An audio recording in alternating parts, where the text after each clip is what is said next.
Welcome everyone to our info session for applicants to the Youth Organizing Fellowship. My name is Alicia Johnson, and I'm the Student Network Manager at Americans United for Separation of Church and State. So glad to have you here. A few housekeeping notes. You can see my colleague Jeremy here, who is providing ASL interpretation throughout the evening. You also have the option to click the bottom of your screen, and you can turn on the closed captioning while you're listening or attending. And this webinar is being recorded. So you'll have access to it later if you need to go back to the content.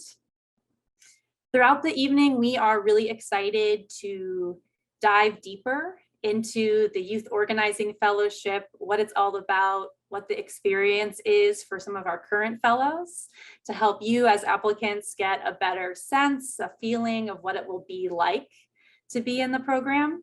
And we want to answer your questions. So throughout the evening, you can click at the bottom of the screen, the button to submit a question. It says Q&A, and type in your question. And after we have some conversation about the fellowship, we will look at those questions and answer as many as we can, as many as we have time for sure. So again, my name is Alicia Johnson. I'm the Student Network Manager, and I manage the Youth Organizing Fellowship, which is a really exciting program where 10 young people ages 18 to 25 work with AU to advocate for the separation of church and state in your communities while learning about policy making, about communication skills, organizing and advocacy skills. And you get to learn alongside a cohort of your peers from across the country and from the experts of AU. We are going to talk more with a couple of our current fellows about their experience, because hopefully you've read about the program online, you've read the application, but what is it really like? What does it look like behind the scenes? So I'd love to welcome PY and Vicky, two of our current youth organizing fellows, to join me here. Hey, PY. And Vicky, welcome. So glad to have you here. And, we figured, what better way for people who are interested in the fellowship to learn about it than hear from some of our current fellows. So let's start by having you two just introduce yourselves. Tell us a little bit about yourself and why you chose to join the Youth Organizing Fellowship. How about Vicky first? All right, my name is Vicky. I use she, her pronouns, and I'm from Florida. And so one of the reasons I chose to do this fellowship was because I've worked with a lot of different issues, mainly in like voter restoration kind of stuff, and also women's rights, abortion, access, etc. And I realized that the separation church and state and this fellowship could kind of combine and intersect a lot of the issues that I cared so much about into kind of like one issue, or figuring out how separation of church and state touched all the issues I had already been working towards. So it's just a unique experience and something that was kind of out of my comfort zone. It's again, a national fellowship, and I'd done a lot of local stuff before. So it's a really awesome way to kind of dip my toe in the water to like kind of test like what that would be looking like on a bigger scale. Yeah, so mainly because it helped to combine all the issues that I really liked working on individually. Mm-hmm. Thanks. PY? Hi, I'm PY. I use she, her pronouns. And I'm 21. I just graduated from college, so I'm newly just moved from like Nashville to New York. Woo! I'm sitting in my tiny apartment in New York, but it's a fun time. So yeah, I became an organizer in college, and I joined AU first because I was a program that focused a lot on reproductive rights, and I got assigned into AU as an intern, and from there I became one of the fellows. And obviously there's a huge like overlap between repro justice and rights and also church-state separation, but I also discovered a new set of issues that we should work on and that I personally care about from being part of AU. So that's me. Great. Oh, and also I'm originally from somewhere near Hong Kong, a city called Shenzhen. Yeah, so, you know, like being an organizer in the US, it's been like a huge change, but I really appreciate being in AU and having access to a lot of like-minded organizers from all over the country. Yes, absolutely. So I'm going to jump to this because you both mentioned it in describing in part why you wanted to be a fellow and also what you've gotten out of it, which is the fact that church-state separation connects to many issues that you care about. And PY, you mentioned that you kind of came to us through caring about reproductive freedom, but then learned about many other issues that AU works on. Can you tell us about some of the things that you've been able to learn about that was maybe new or surprising from being part of AU? Yeah, for sure. I want to briefly talk about this event that I organized with 2 AU fellows. We're all like in the same age group, but we were able to reach out to AU's volunteers and they were able to join as, you know, speakers in the event. So the event was about a Jewish couple and they live in Tennessee. And, you know, I went to school in Tennessee, so I was close by. And they were discriminated against because they're Jewish by this state agency that's, you know, doing like adoption matching for people. So I wasn't really aware of anti-Semitism before coming to AU. I guess that's just something I was being exposed to, but, you know, AU gave me the resources such as, you know, local Jewish organizations to connect with, and they were able to actually get in contact with the plaintiff of the case. And they showed up at our event to talk about their personal experiences. And prior to that, we were able to organize smaller meetings for the organizers and other speakers of the event to just get to know each other. And we even had a lawyer from AU to talk about the legal implication of this very specific case and, you know, how that's going to look like for adoption agencies across the country. What are some similar cases that's happening? So yeah, it's super interesting. And I learned a lot about just adoption, I guess, from the process. Sure. And also just other, yeah, like marginalized populations in the US that I previously wasn't very aware of, if that makes sense. So yeah, hope that answered the question. Absolutely. And I think the example of that event that you put on, that collaborative effort, is such a good one to kind of see what kind of connections fellows can make and ways that you can learn. Because in putting on that one event you described, learning about the ways that other people are affected by Christian nationalism and discrimination, learning about systems of adoption in this country. You described collaborating with other fellows who had Tennessee in common, either going to school or being from there, working with AU's local chapters. We have chapters all over the country run by volunteers. Working with local organizations that AU partners with, right? So all these are ways that the fellowship kind of enables our fellows to learn new things, to make new connections, and to really like organize in that way and new possibilities that you might not have had through other organizations that you're a part of. So I love that example too. Vicki, did you want to add anything to this topic? Yeah, again, before joining AU, I definitely had an understanding that the separation of church and state was extremely important, but I didn't realize what that meant in like a contemporary sense and a today sense, because obviously, you know, going back to sort of being like constitutional, there's many things that on the surface don't seem like they would be kind of a violation or pushing towards a violation, but you'd be surprised with how many things in your day-to-day life is kind of adds or enables that. So a really good example is I am with my in my university, I was in student government and we went to a town hall, like the city council. And so maybe beforehand, I would not have realized that they only had a Christian pastor come up and kind of do a little ordinance. And I like before AU, I would have been like, okay, that's normal for them.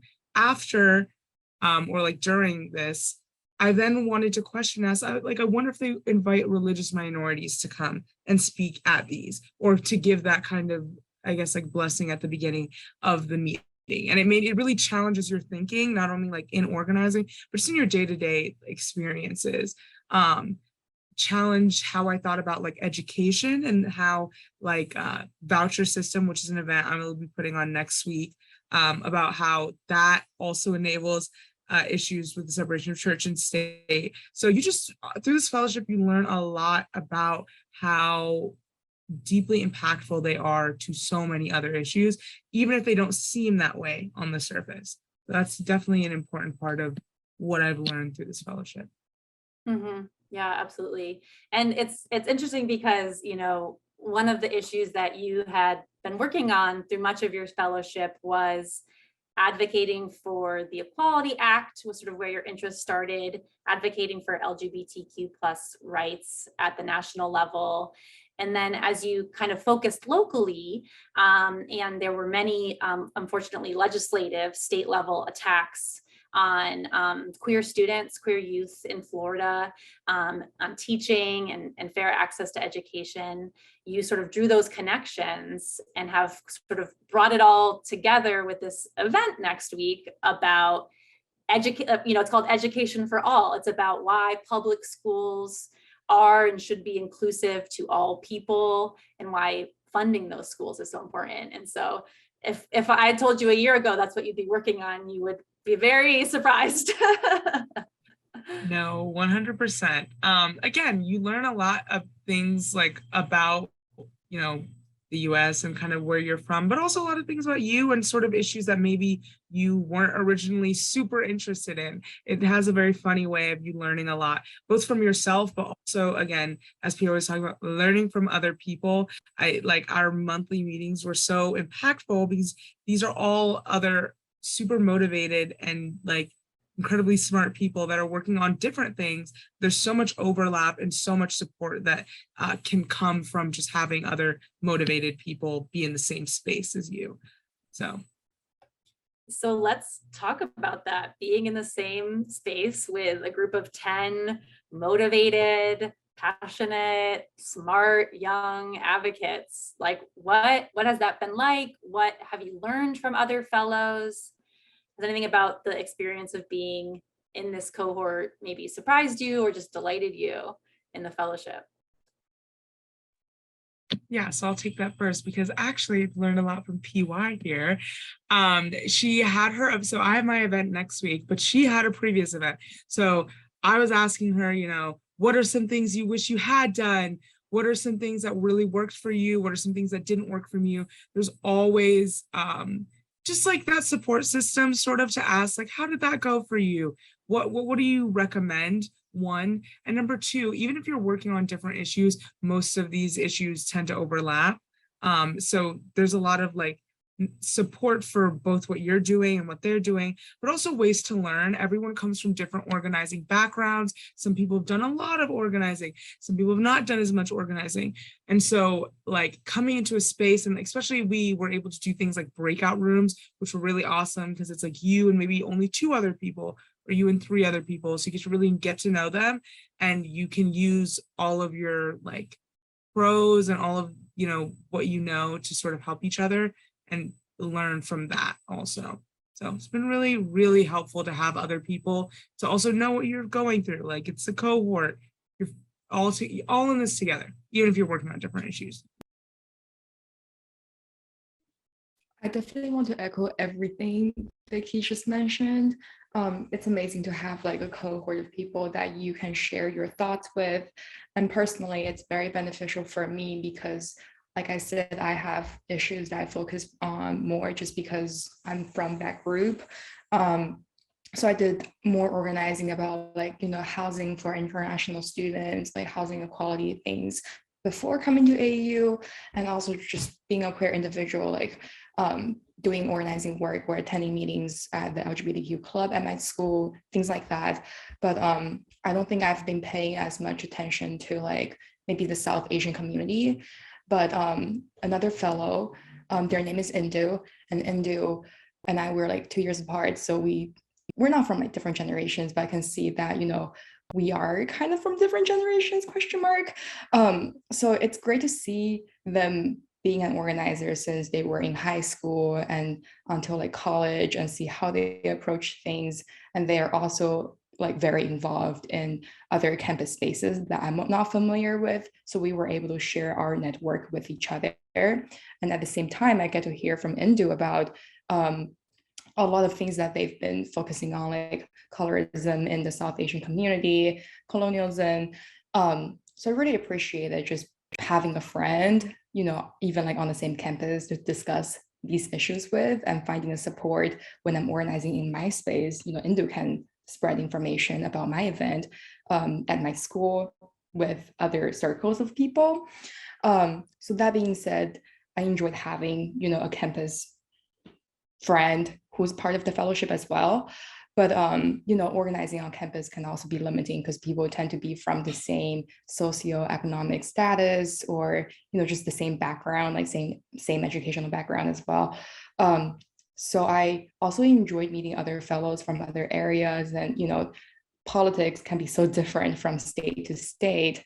So, it's just great to hear from fellows about what they're working on. And actually, I know that Vicky was working on the Don't Say Gay bill event, and I was able to talk to her about that. And that inspired me to include that element into my final project for my women and gender study minor. So, I was able to learn from what she's doing and what she was sharing during the in-person time we had in DC, and kind of take that as inspiration to continue doing something else on my own. I had a really good time in DC. And since I've been working with Alicia and a lot of other AU staff members for my entire summer, it was amazing to see them in person. So I had a good time. And also just remembered, now I'm working as a paralegal in New York, very happy about the job. And this other fellow who is currently a law student told me the ways, what you have to do to get a paralegal job. So I also build like professional connection and knowledge to get into this industry I want to get into because of AU.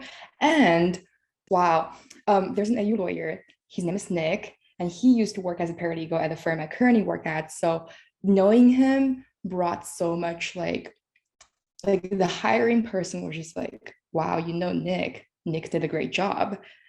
So that was really beneficial as well. Sorry, this is like a tangent, but just want to put this out there. I appreciate the tangents because you've described many different ways that the fellowship can be a rewarding experience, right? We started with talking about this cohort of your peers that you get to learn from, who are from different backgrounds, care about different issues, are in different states and political environments. And you get to learn from AU staff. So both connecting our fellows one-to-one to staff that they may be able to learn from, like Nick, is valuable. But also, I bring staff into our fellowship meetings, these monthly meetings that we have for ongoing learning and training. We've heard from members of the legal team, the policy team, communications. This month is development, fundraising. We're learning it all, and that speaks to how the fellowship is both about like doing the work of organizing while learning, while like growing as advocates and as professionals or future professionals in the nonprofit world or in advocacy for church-state separation. And so we really we try to do it all in the fellowship.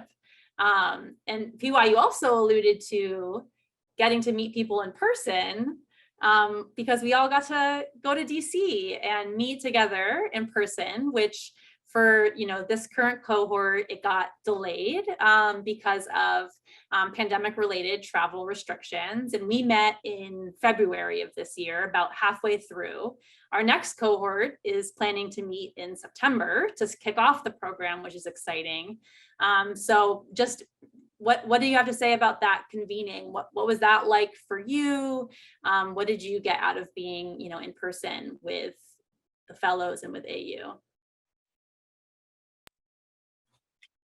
Well, I'll answer this one first because PY gave us her amazing answer earlier. But it's an incredible experience. One, again, because it was delayed, already done a fair amount of monthly meetings and had our breakout rooms and got to know everyone in this virtual setting, but being able to meet these people and not do it via email or via Zoom was like really incredible because you already know so much about what they're doing. And also just like the work that we did and like in the AU office was really impactful. It really helped me to plan what kind of event I wanted to go doing forward and broke down those barriers that sort of come with like online and virtual meetings. So it was really amazing. Again, meeting staff and creating that in-person connection. We got to meet Brian, which was really awesome. And also, so we got to meet some staff. It was really, really exciting to meet them and be able to kind of talk to them again, not only about your organizing, but your future endeavors. Because this is a program that's from 18 to 25, there are a lot of people that apply and that become fellows. And it's really exciting to be able to talk to people from different backgrounds that are doing different things. And same with the staff. Again, everyone has so many different ways and journeys to get to where they are, and getting that advice and that like in-person connection at the convening was something that's very like so valuable and really essential to helping me continue to the end, which will be in a couple months. So it's really exciting and a really impactful experience. And so far, best like fellowship / internship that I've had, really engaging and amazing. Yes. Do you want to add anything, PY? I think Vicky pretty much said everything I wanted to say, but yeah, it was amazing to meet in person. And since Indu and I, we have been planning this event for a long time, but we never got the time to really solidify the details. So like that convening also gave me the time to connect with other fellows that could be interested in becoming part of our event, and also just having time one-on-one with Indu during our travel and during the convening process to talk things through and to plan out the entire event. So it was not only great emotionally, because I'm just like, wow, all these people that I got to spend so much time with online are now in person, and they're all really nice and they're all such amazing organizers, just being happy about that. I also was being like productive and getting work done at the same time. So it was really good. And also the food was amazing. And we had social time as well. We went to this like rooftop and we ate yummy food. So no complaint. Taking care of ourselves is an important part of organizing. So we live that out in the fellowship. Yeah, one thing I wanted to add, I was going to say, with life is so busy and it can be really hard to kind of devote yourself. You have a job, school, everything that's going on. But those 3 days that we're in DC, again, it's that perfect balance between having that kind of self-care element, but also really you have those 3 days to truly devote yourself, fully planning out and finalizing, dotting the I's, crossing the T's for your events or things you want to do going forward. And that was something that was essential because it gave me pure time to just focus purely on AU, no distractions. I really enjoyed that.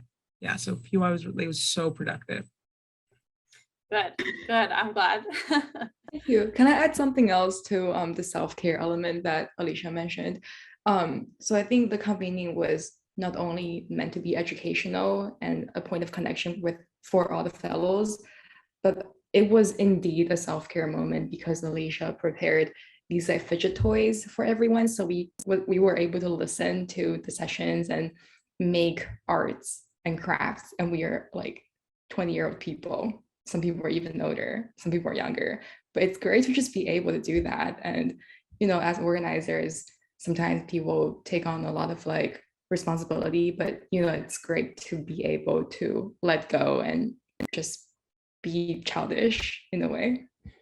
So thank you. Shout out to Alicia for doing that. We can have fun and do the work at the same time. Awesome. So I've been really appreciating the questions that have been coming in. Some I have been able to type out quick answers to. Some we will come back to in just a few minutes. But right now, I'm just going to share a few more slides to clarify or help clear up any questions that people might have about the application process. Again, hopefully you've read online. In fact, there's much more detail online about the program because I want to make sure that you as an applicant are really clear on what you're getting into, on what our expectations are of our fellows, and also what resources and opportunities the fellows have. But as part of the application process, applications are currently open. Some of you may have already submitted the online form or your resume, which is great. And we'll continue accepting applications until July 5th. At that point, a committee of AU staff and current fellows will evaluate applications and will select a smaller group to be invited to group interviews. Those will take place and we'll get people's availability to make sure it works for you the week of July 18th. And the group interview is designed as like a simulation of the experience of being in a fellowship meeting. It's a way for us to get a sense of you and to hear more from you and see how you'll engage with your peers, like in the fellowship. And it's also an opportunity for you to get a sense of what will it feel like to be in the fellowship? Who are some of the people I might work with? And those will be 2 hours on Zoom. And then after that, the committee will review all the materials that we have, contact references, and we'll select 10 people to be fellows for the next cohort. We'll get back to applicants no later than August 12th, but maybe a little sooner, but that's the cutoff that you'll hear from us from. And just to get a sense of what we're looking for, and this should come through in the written application too, when you sort of see what we're looking for, the qualifications, is experience working across difference and in coalition with diverse leaders. Because as you've heard, the fellowship cohort is a diverse group of people who are really passionate about religious freedom and reproductive freedom and LGBTQ rights and many issues. And we really want people who are excited about that and excited to work with people who bring those different backgrounds and passions and want to work towards equality and freedom for all people. We also are looking for candidates who have some experience of organizing in a campus or youth setting, some experience in your community. The fellowship is going to build on that. We're going to learn a lot of new skills too, but we want to know that you have, maybe you've run an event or you've been involved with a club. There's many ways that this experience can look.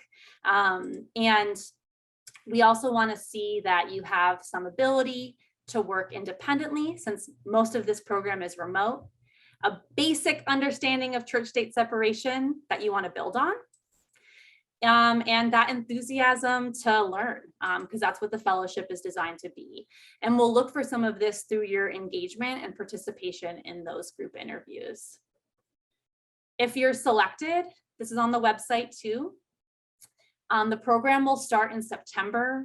We'll get people's availability for 1 or 2 Zoom calls to get to know each other before we come to DC from September 30th to October 2nd.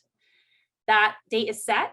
So we want, if you're applying, to know that you'll be available to come that weekend. If there are certain accommodations to make that accessible to you, we will absolutely work to make that accessible. So we'll work with our fellows to make sure you're able to be there for that weekend. So we'll learn a lot together and get to know each other, like you heard. And then most of the program is going to be through August of next year, 2023, working independently. If there happen to be other people in your communities, you might organize with them, like you heard from PY.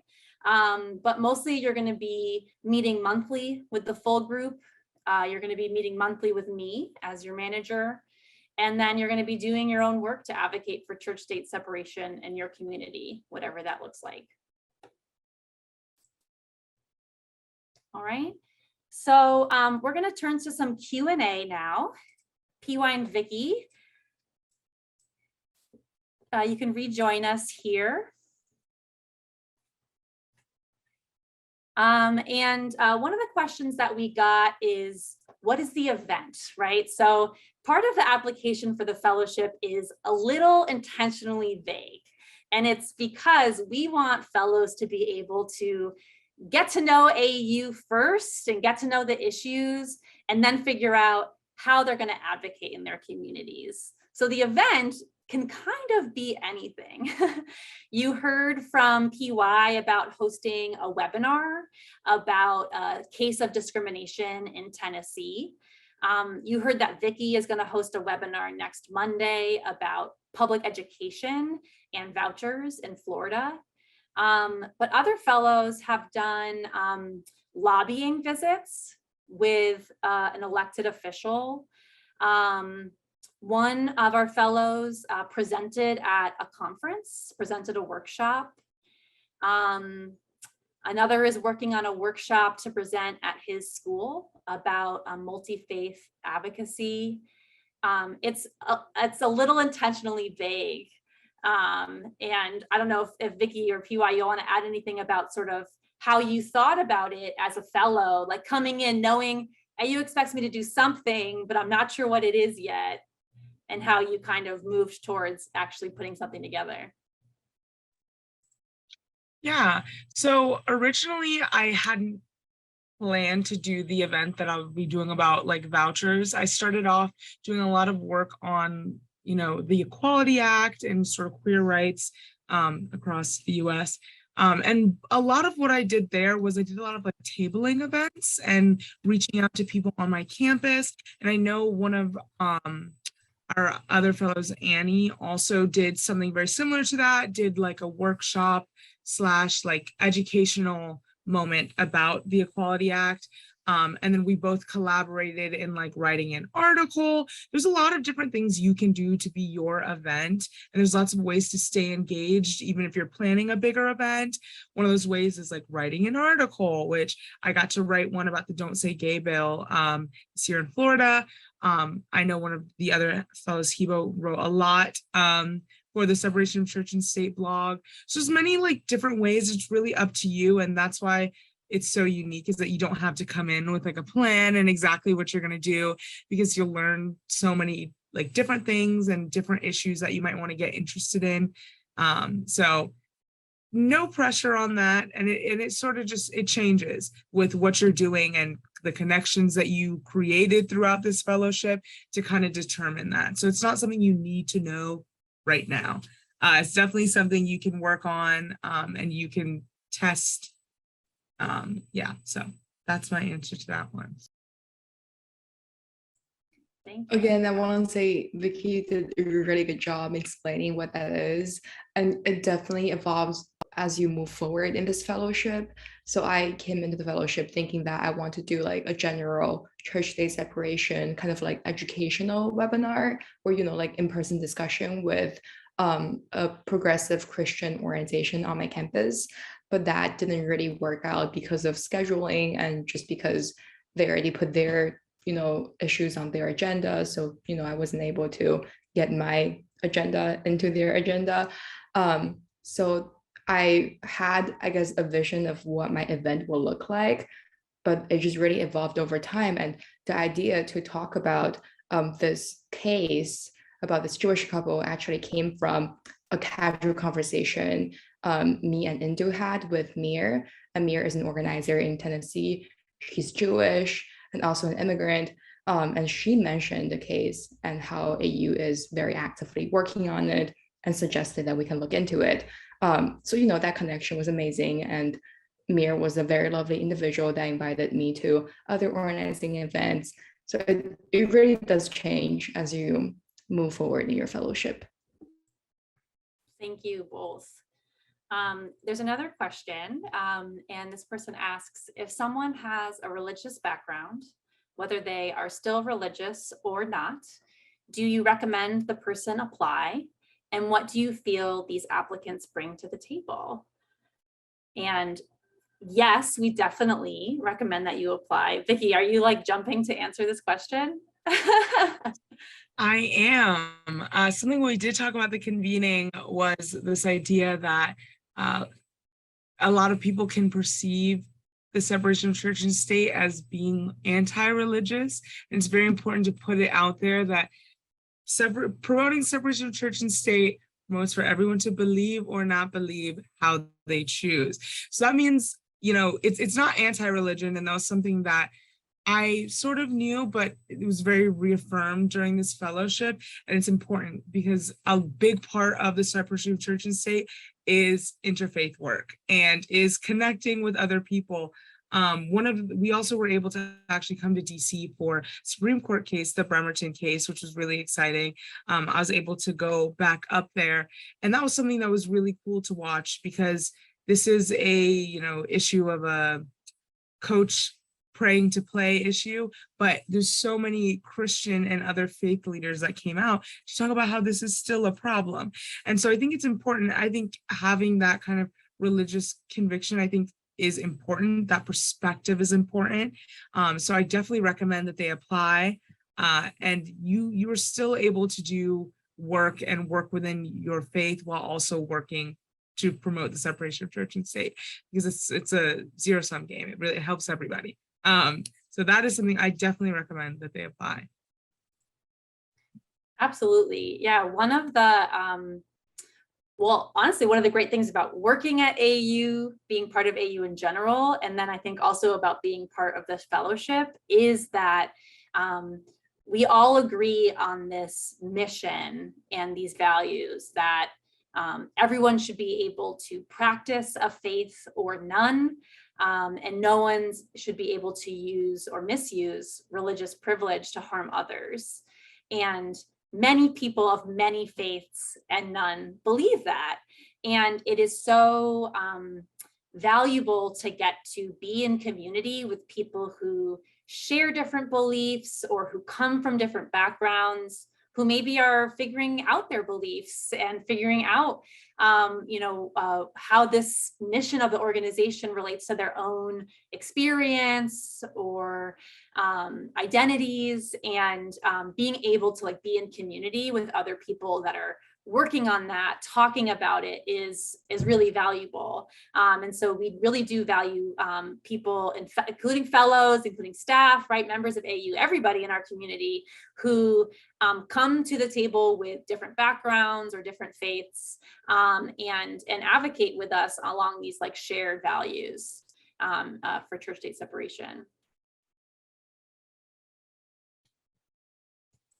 Right now we have just one more question left. So this might be what we end on unless something more comes in, but I think it's a nice one, which is, Vicki and PY, what has been your favorite part of being a fellow?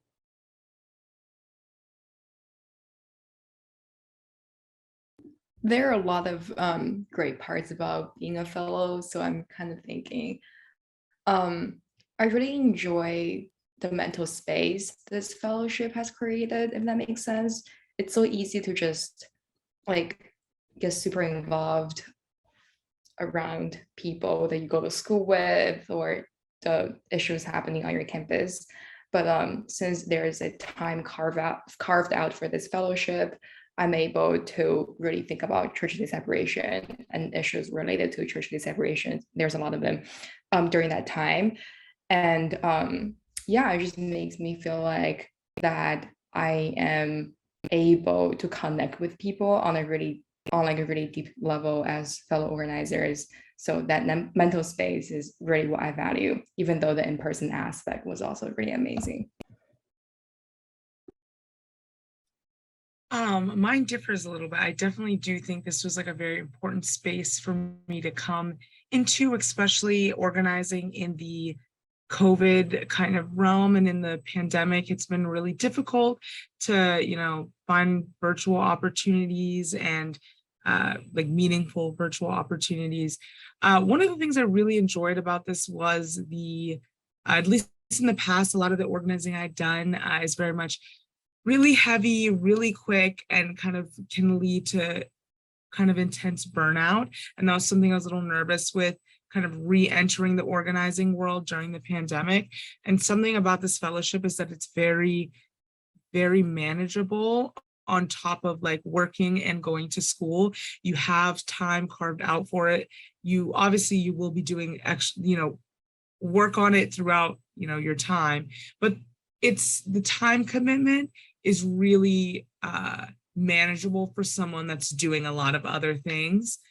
So that was like a really key part of why this fellowship has been helpful. Not only is it, again, great, like easy to manage, but also, again, Alicia gives us time to during our meetings, if it's 2 hours, we get a 10-minute break in between, or we have those opportunities to mentally recuperate and make sure that we're engaged. And so this whole experience has been a really like positive one, and has definitely raised my standards in terms of kind of other, fellowships and internships on how they're able to create that like balance. So that was definitely my favorite part of it, that it's been really easy to balance and has not kind of gotten overwhelmed me too much yet. So I really enjoyed that's the way that it's set up, because that's definitely a structural part of it. So thank you.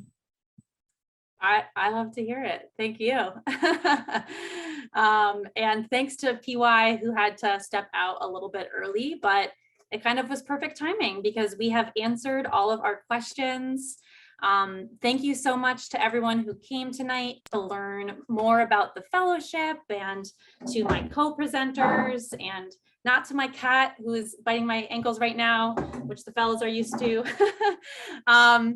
The applications are open until July 5th. The URL is on the screen where you can learn about the program. You can learn about our current fellows if that's helpful. And you can also get the link to the application to apply. If you have any questions that we didn't answer tonight, my email is on the screen as well, johnson@au.org. And again, that URL is au.org/youthfellows. So thank you all so much. I look forward to reading your applications. Have a great night.